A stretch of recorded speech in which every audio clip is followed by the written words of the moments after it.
فاضل بقى حاجه اخيره نتكلم عنها، وهي الزونلس ابلكيشنز مع التستنج، او تيستنج في الزونلس ابلكيشنز. زمان مع الزون جي اس الانجولار كان بيعرف لوحده امتى التست يخلص، لانه كان بيراقب كل الاسync اوبريشنز. لكن في الزونلس الموضوع مختلف شويه، الانجولار مش هيتدخل ولا هيشغل التشينج ديتكشن من نفسه، ده احنا عارفينه. طيب يعني ايه الكلام ده؟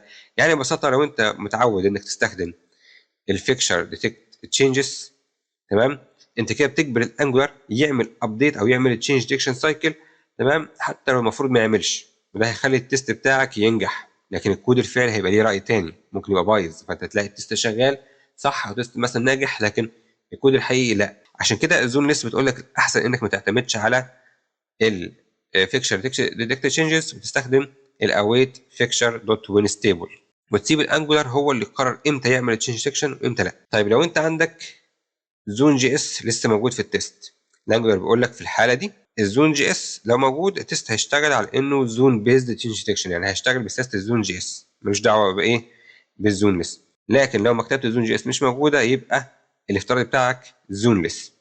طيب لو انت عايز تجبر التست يشتغل زون ليس حتى لو انت مستخدم زون جي اس، لازم تحط له بروفايد زون ليس تشينج ديتكشن في الكونفيجريشن بتاع التست بيد. طيب لو حصل ابديت في التمبلت وانت ما قلتش للانجولار، الانجولار هيرمي ايرور اللي هو الاكسبريشن اتشينجد افتر ات هاز بين تشيكد ايرور، وده مش بج، ده معناه ان الانجولار بيقول لك انت غيرت حاجه بس نسيت تقول لي. ساعتها الحل الصحيح انك يا اما تستخدم السيجنالز التشينج ديكشن ريفرنس مارك فور تشيك، او يعني تريجرز من اللي احنا قلناهم فوق، لكن ما تعملش فيكشر ديتكت تشينجز خالص، لان ده بيخبي المشكله مش بيحلها.